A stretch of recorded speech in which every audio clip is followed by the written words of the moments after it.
welcome to today's webinar on effective health literacy strategies to help CHWs successfully engage limited English proficient patients. My name is Scarlett Juarez, and I will be moderating today's webinar. I'll be formally presenting our speaker shortly. First, I would like to go over some housekeeping slides. All attendees will be muted during the webinar. Questions will be taken towards the end of the webinar. If you have a question, please use the Q&A feature. And if you have a comment, please use the chat box. Following the webinar, you will receive an email containing a link to a brief evaluation.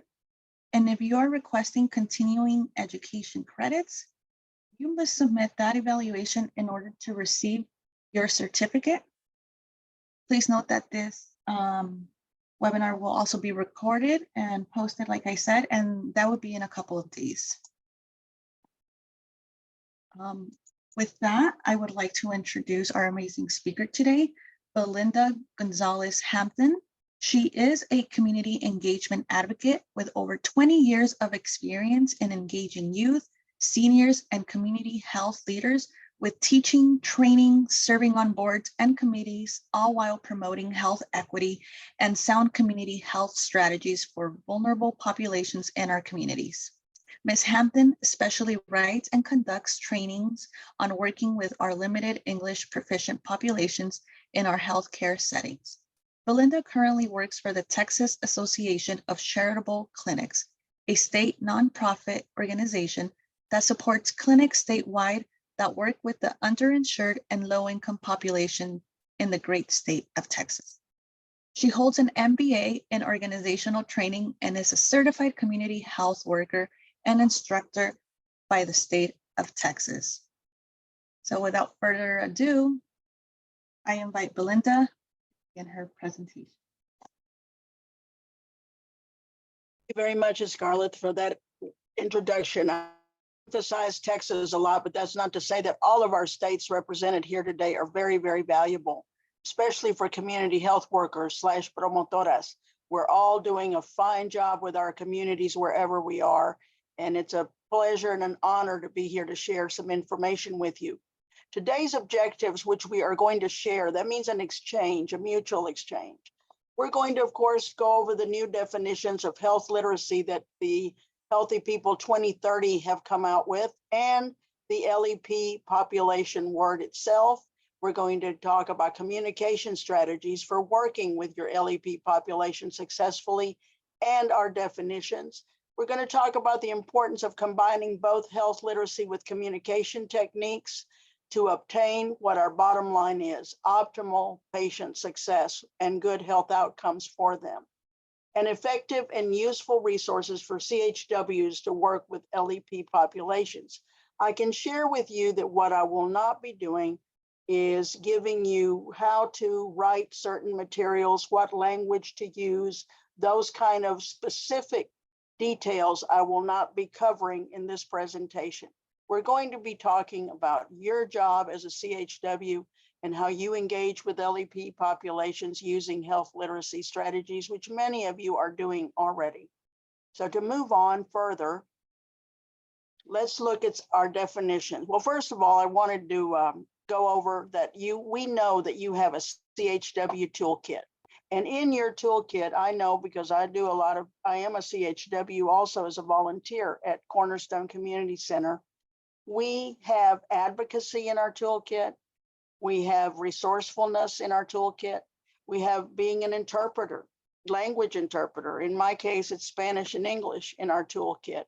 We have any and all tools that we need to engage with our patients and with our community residents wherever we live. We have knowledge of our neighborhoods, knowledge of those non-traditional resources that are so important that many, many hospitals or doctors are not aware of. We also have the cultural component, which is so needed to work with our different types of communities. Whereas a lot of people might generalize our neighborhoods and our communities, we're very clear to be specific and purposeful with each and every client, making them feel like the valuable individual that they are in our society today. And moving on with our toolkit, I want to talk about the main two ingredients that are in our many tools: knowledge and experience.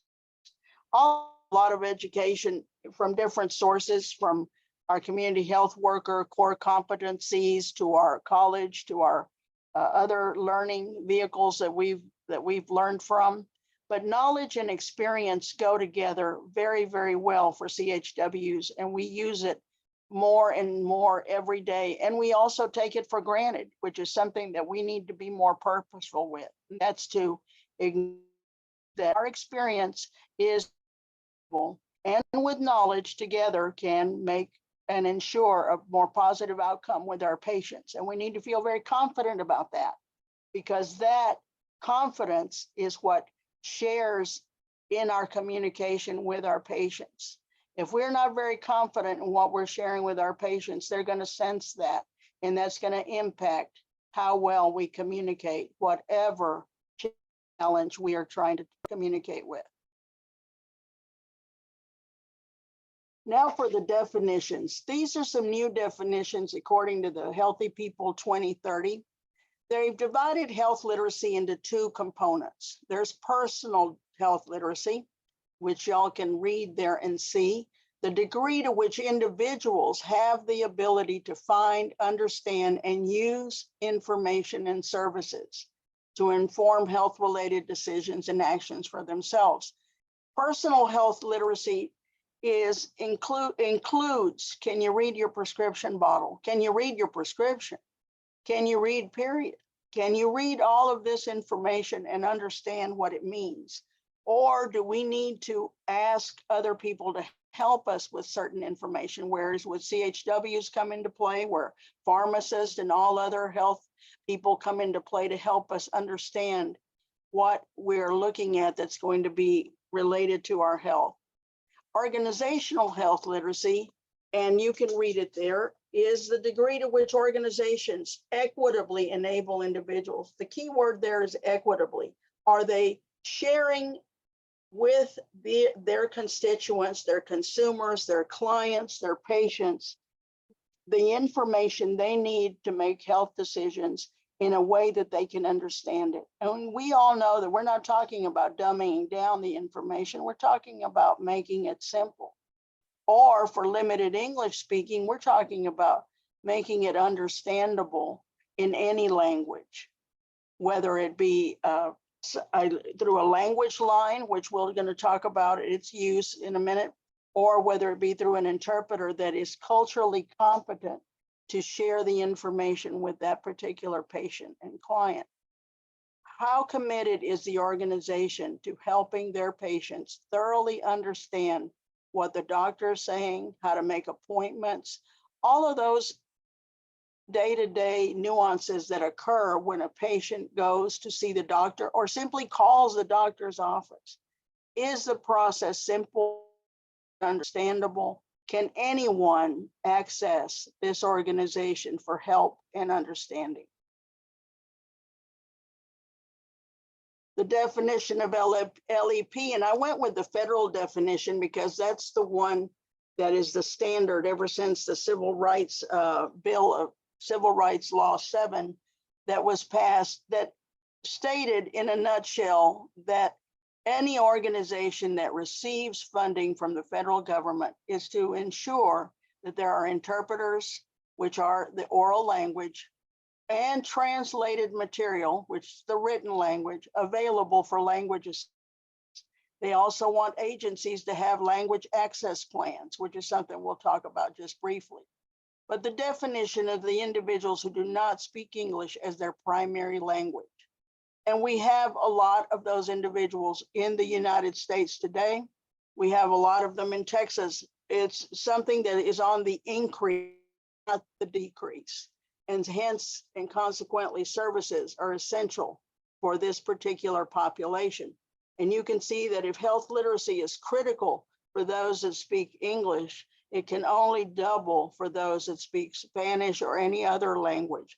I say Spanish because in Texas, as y'all know, that's the primary language here and in some other states as well. but it goes for any language. The largest LEP populations in the US are in LA County in California, Harris County, Houston. A lot of people think that majority of the Hispanic population, and we're talking about those of Mexican descent in both California and in Texas, are of Mexican descent. And in Harris County, Houston, Texas, there's a larger population of Hispanics than there is in San Antonio, which is what most people would think. Also in Florida and in Cooks County in Chicago and in New York. Those are the 5 largest areas of LEP population. And that came out about 2018 were the latest stats. I'm sure that has increased as a lot of different immigrant groups that speak different languages have migrated throughout our country. Some common challenges with LEP populations, and I would say with a lot of us, not only LEP, but those of us that are in low income situations, our social determinants of health are usually not working as effectively as they are for some general populations. And the social determinants of health are critical life issues that we all go through. There's the childhood experiences, housing, education, social support, access to health services, our communities, employment, family income. All of those make up a case for any patient or client that we have. And no one knows that better than CHWs that are often involved in case management. Without addressing those issues, we sometimes don't quite capture the entirety of that patient's well-being. I know I am blessed to have a uncle, cousin that lives in Mexico, and he owns his own private hospital. It specializes in diabetes. Before he addresses the actual diabetes issues, now, of course, he has all the medical training and all the medical assessments. He talks to them about how their lifestyle is going. What is the status of every one of those determinants of health that's up there? If they're extremely depressed or stressed out about any particular area, he goes and assigns different social workers and different navigators to help them through those issues, because he knows, like all of us know, that if any of those are not working effectively, or at least are not pressing on our nervous system or on our worry cycle, no health issue is going to be totally remedied. It's all a holistic sense that different components have to all be working in unison. So in order for that health issue to be totally addressed. And that is why they have added the social determinants of health, which have been around for a long, long time, because like we said, that's life issues. All of us have all of that going on. But now they are taking a particular interest in those as a contributor to health outcomes. I know at the clinic where I do volunteer work as a CHW, we do an assessment of each patient and client, and it's a low-income clinic. We qualify those patients based on their income, based on their family size, and all of those other issues to qualify for both medical and dental services. And based on that, we go ahead and we do a social needs survey, which I will send a copy. I have a copy to hand out at the end of the presentation that Mrs. Scarlett will send out to those that would like to see it. It's been done by the American Medical Society. It's a no-brainer. It asks all those same questions that are on those social determinants of health, but each one of them has a point value that impacts the level of risk as to how effective whatever medical interventions are provided are going to work if certain factors on this social determinants of health are not working well. Some common characteristics of the LEP populations are not unlike those of a lot of low-income individuals or families. Now, we didn't discuss this previously, but most of your limited English-speaking populations, I would say 75% are immigrants. You still have approximately 20% that are not immigrants. They just have limited English-speaking skills because they've spoken their home language the whole time here. I know in South Texas that occurs a lot, and in many, many areas of our country, because they remain in close-knit neighborhoods where English, believe it or not, been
Hello, everyone. We apologize for the inconvenience. We have seemed to lost a speaker, so we'll give her a moment to log back on.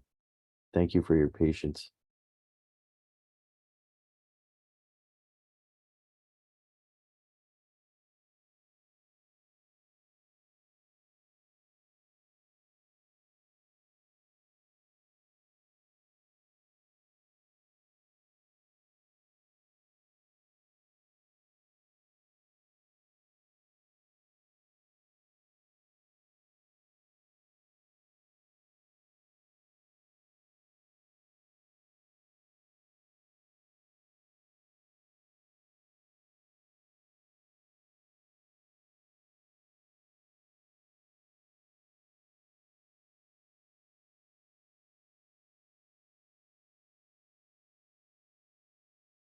Hello, everyone. Sorry for the inconvenience. We're trying to get in touch with the speaker at the moment. She seems to have lost her internet connection. So we appreciate your patience. Just hang in there. We'll see how we resolve this. Thank you.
Am I back on? Yes, we can hear you. So sorry. I'm so sorry. No problem. It happens. All right, I think the internet, somebody ran into a telephone pole. Anyway, back to the presentation. Thank you and forgive me. As I was saying, emergency rooms are the closest medical alternative. Most of our low insured or uninsured will seek emergency medical help before they will seek preventative medical help. And that's pretty standard, at least here in Texas. I do not know in other states. But this being the case, that often becomes the place where a CHW might be assigned to the family for good follow-up. in a lot of your other clinics, that also happens. Now, the common referral sources, and this is something that CHWs are more aware of than we are at times, does the charitable clinics. Many charitable clinics, and especially in Texas, we have over 70 charitable clinics all over the state. And many of them will hire CHWs because of the health improvements they see with their patients.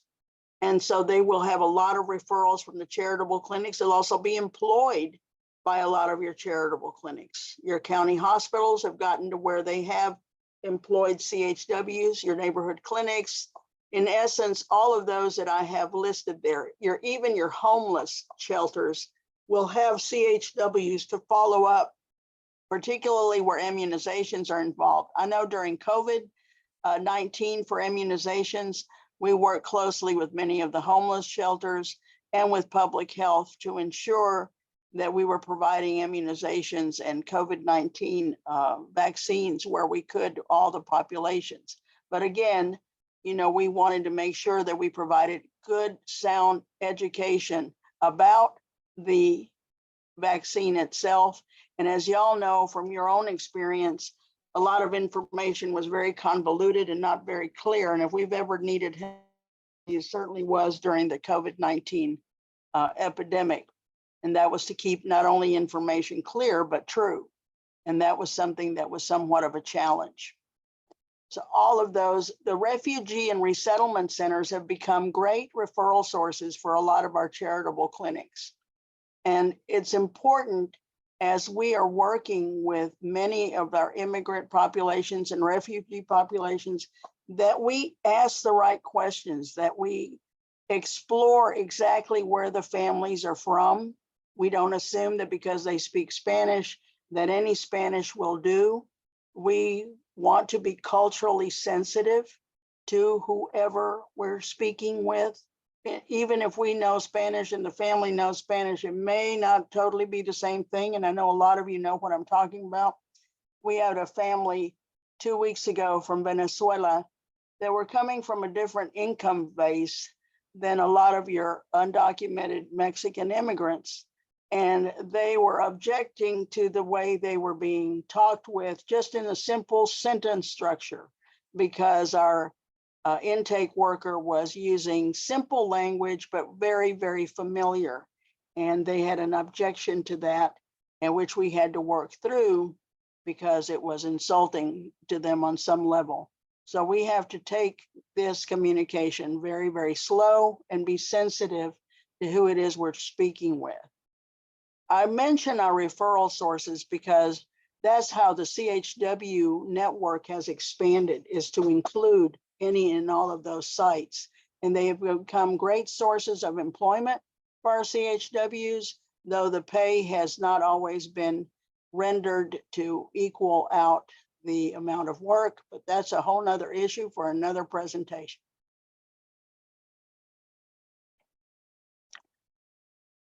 I saw this picture and thought about our community health workers. We are the bridges between all of those sources that we just showed and between the LEPs and those that need information that are your vulnerable populations.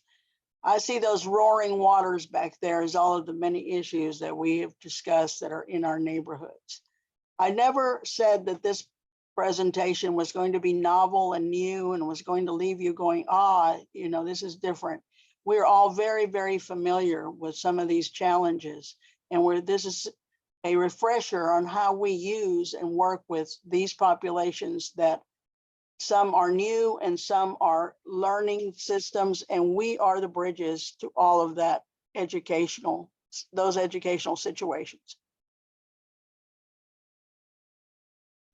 The common services that they get from CHWs, which goes to the LEP and to the health literacy, are the language translations, the medication explanation, transportation, and all others.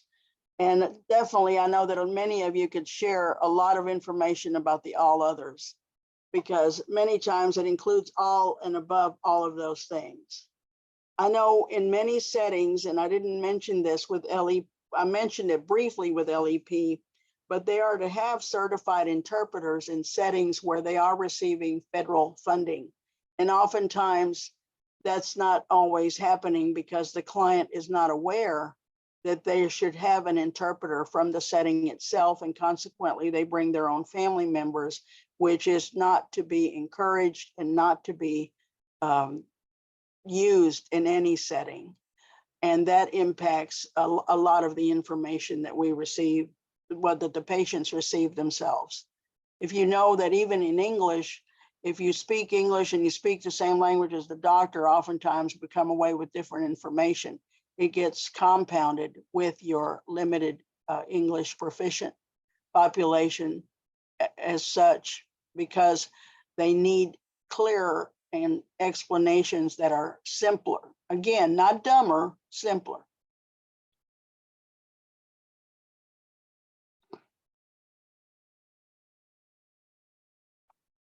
Where does health literacy begin with LEP? Well, it begins like it begins with all the rest of us. Health literacy is whatever it takes to communicate effectively with the patient about their health condition, needs, medication, etc. And you know, the very basic principles of health literacy are that you're to be culturally competent. If you're printing information, is to be in simple language. And if you have oral literacy, then you're to be listening and explaining things in clear language. And that oftentimes takes a lot of preparation ahead of time when you're meeting with patients. We can't always do these things on the fly or automatically. We're going to have to read the case files as CHWs before we get the case, know anything and everything about them. Now, if we're blessed that we've known the family before, then we're able to provide some insight about them to doctors and to nurses before they make generalizations about what they see or how they meet the family. And that becomes critical as a lot of these families with patients. And, you know, show some examples of health literacy at its best. And definitely, if you have some examples, please share them. Next slide. Well, first of all, we got the rules of communication. It's to be clear, concise, true. Now, oftentimes, a lot of people negotiate with that one, but we don't want to negotiate with that when we're talking to patients. Easy to understand, simple, but not dumb. Next slide. Here's health literacy in action. And you're going, well, there's a lot of pictures. Well, the pictures are an example of health literacy in action. One of them is, of course, to show the plate group.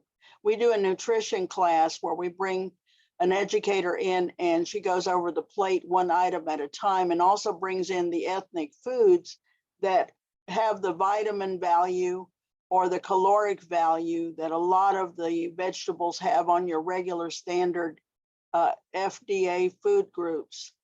We also, health literacy, you see there, when you see a CHW working with an older person, he is showing him how to do exercise. That is health literacy.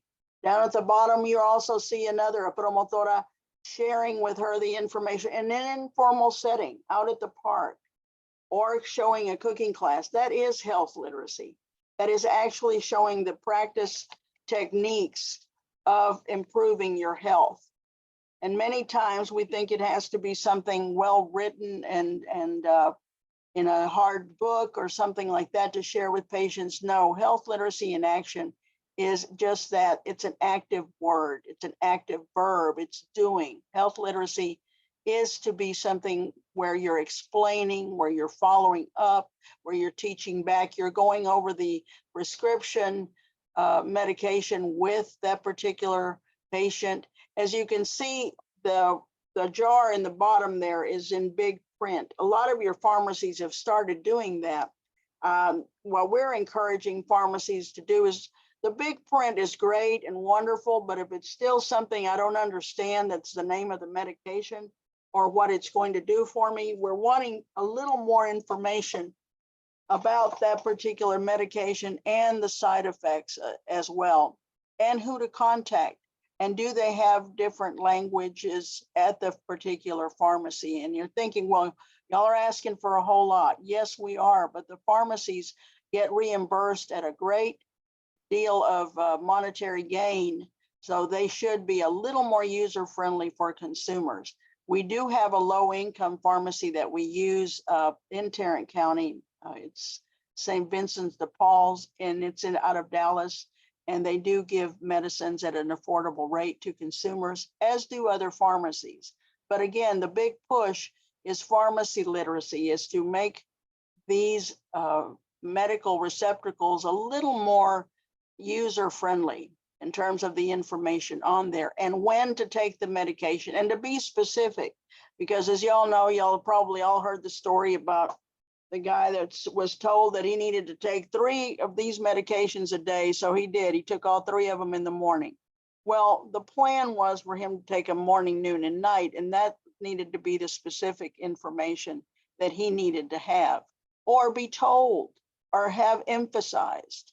Because even if you have your medication box, which we, some of us have that have Monday, Tuesday, Wednesday, et cetera, you want to make it clear as to how this medication is to be taken.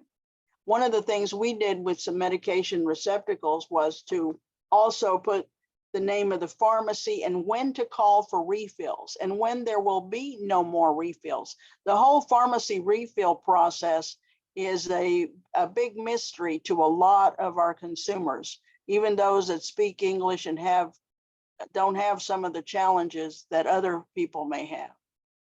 It's a pretty big mystery that we need to slowly uncover, particularly those of us that are health educators, as we share it with consumers. Successful strategies with LEP populations. We've talked about how so many of you are already doing a lot of these strategies.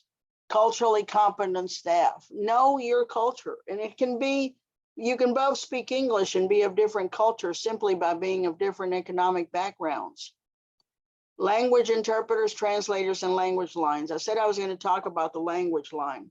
The language line is that phone service that many healthcare agencies have, where they have purchased access to a particular service that provides interpreters in various languages, and they call the agency and they get the interpreter. They say they need Chinese on the line, and so they bring someone that speaks Chinese and they put on the patient and they're able to communicate, or so we think.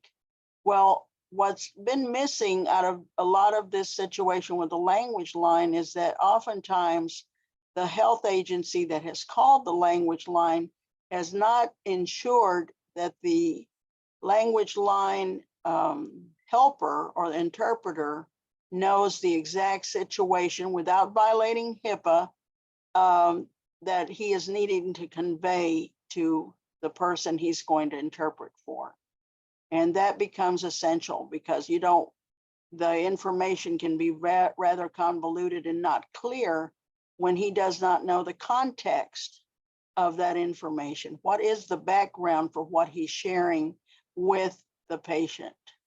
What is important to share with the patient? And that he has a patient on the line. That's something else that sometimes they miss that. Effectively incorporating health literacy, we talked about that, and we know that each CHW does that through different incorporating either the materials, the pictures, actual hands-on, showing hands-on displays of how to use or do different things, explaining a medical bottle, explaining the side effects of medicine, explaining how to use an emergency room effectively. That one is definitely overdue. And we want to make sure that we can promote the idea of a language access plan for many of our clinics, so that they have people on staff, interpreters, that can actually help patients communicate and understand the patients that they have, and not bring in someone that's not an interpreter, that doesn't have any medical knowledge to help out, quote unquote. You want them, I know at Cornerstone, we often, when we're bringing in volunteer interpreters, we often do provide a test or a sampling of what an examination room dialogue is going to be like, so that they can experience and translate those terms. And we're not talking about medical school terms. We're talking about basics. Do you know how to say in Spanish? Do you know how to say bladder in Spanish? Just simple everyday language. And if you don't know, then we can help with that as well, because sometimes you can train and teach. As we all know, we've all been trained and taught. That's where we are today. Next. Evaluation of our strategies. Oh, that's huge. How many of us will go, we'll implement, we'll do all this great work, but we never check out to see if it worked? Well, first of all, as we said initially, before you go out and work with LEP, using health literacy or any other modality to improve health outcomes, because that's the bottom line, is improving health outcomes. You want to prepare. You want to know as much about your patient and family as you can. My grandson has a book that says, don't be scared, be prepared. And that's exactly right. Be prepared about what your patient and family's all about. Oftentimes you're the only ombudsman, you're the only speaker, you're the only advocate for that family. And before other folks get to making generalizations or assumptions that may not be accurate, you're there, you can help. And that's a very effective strategy for working with this population and all your other vulnerable populations.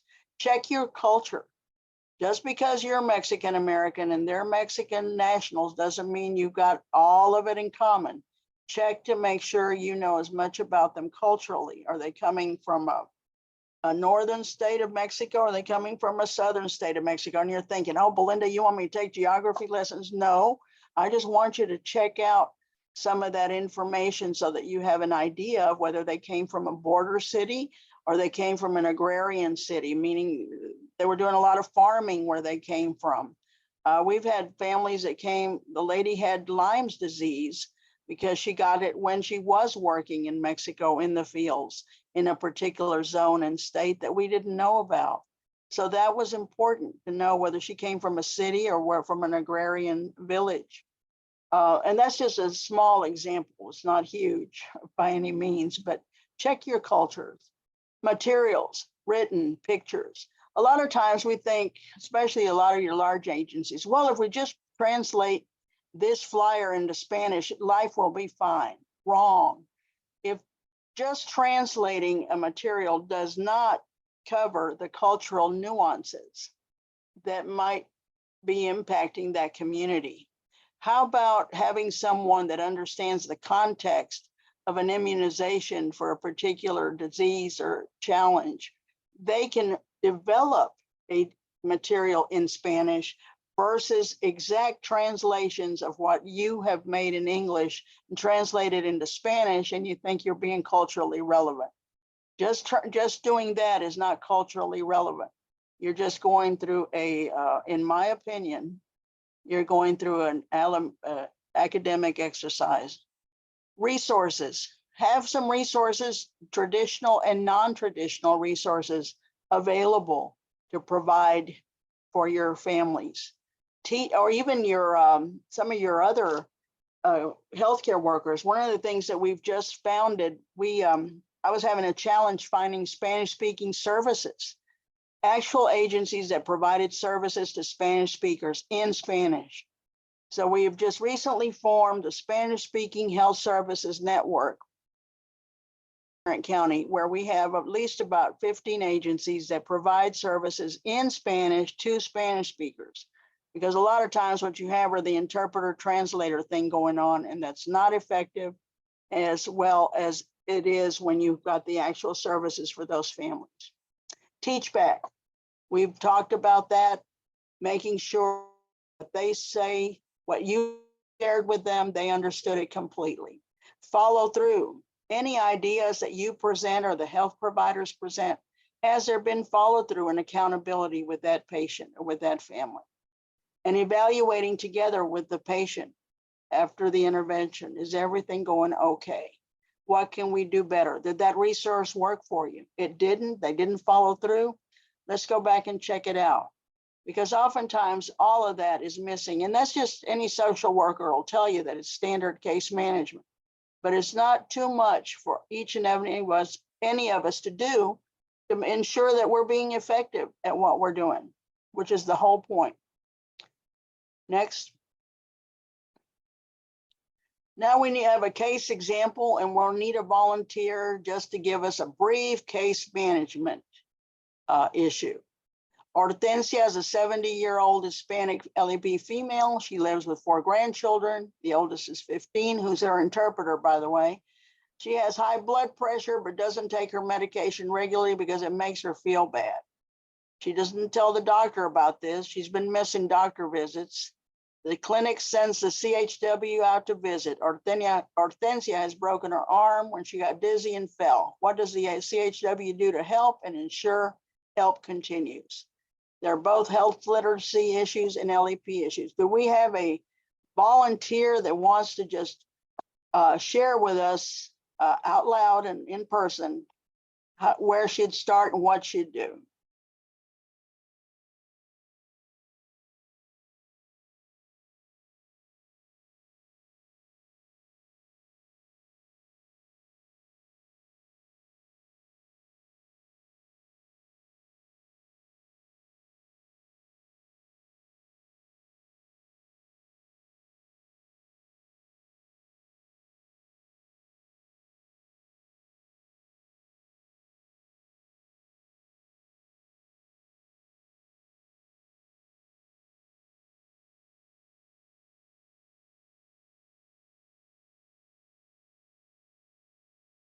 Did we have anyone?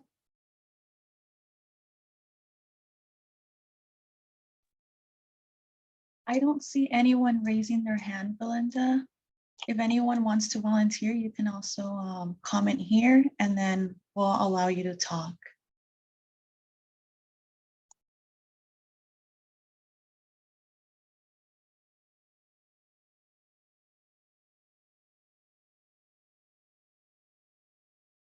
Well, let's go through some questions. First of all, it appears that she didn't understand about the high blood pressure medication. So that was a health literacy issue.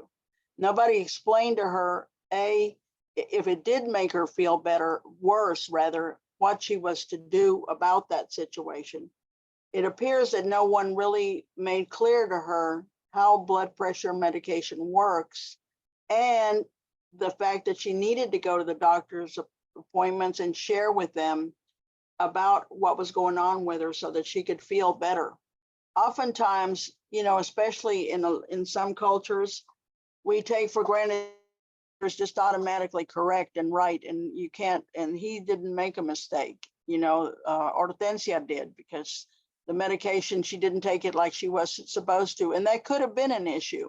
But overall, she needs encouragement from her CHW so that they can both go back to the doctor and reevaluate the entire situation and help her understand whatever it takes to understand how to work through the medication issues, and definitely not take her oldest granddaughter as the interpreter.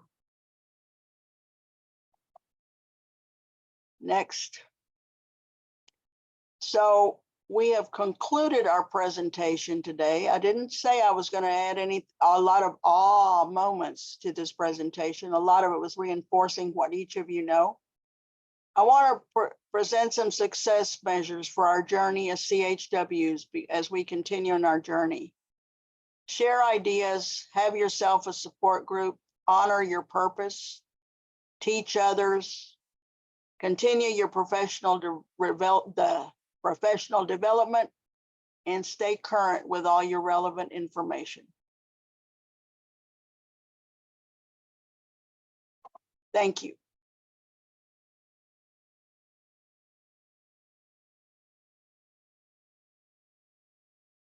Thank you, Belinda. That was an amazing presentation. If anyone has questions, now it's the time. Please use the Q&A box, and we'll give everyone like 30 seconds or so to add their questions in.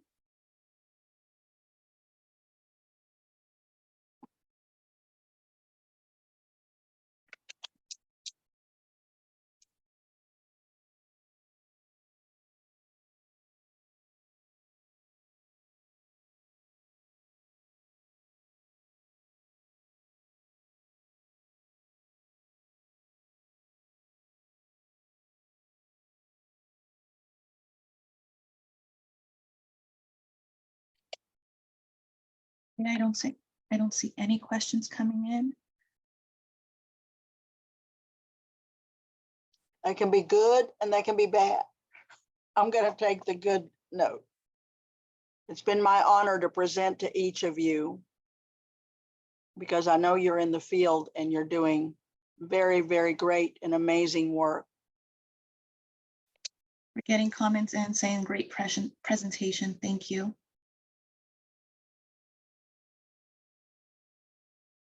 Okay, so I went ahead and advanced the slide to your sources.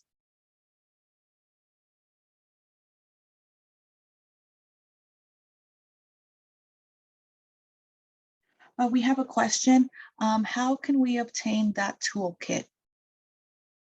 I will give Scarlett that resource and she will have it available at the end of the presentation.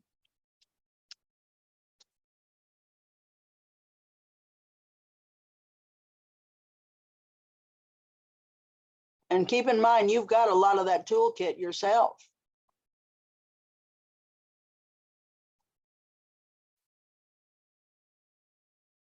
Okay, so then with that, thank you all for joining us today for this webinar.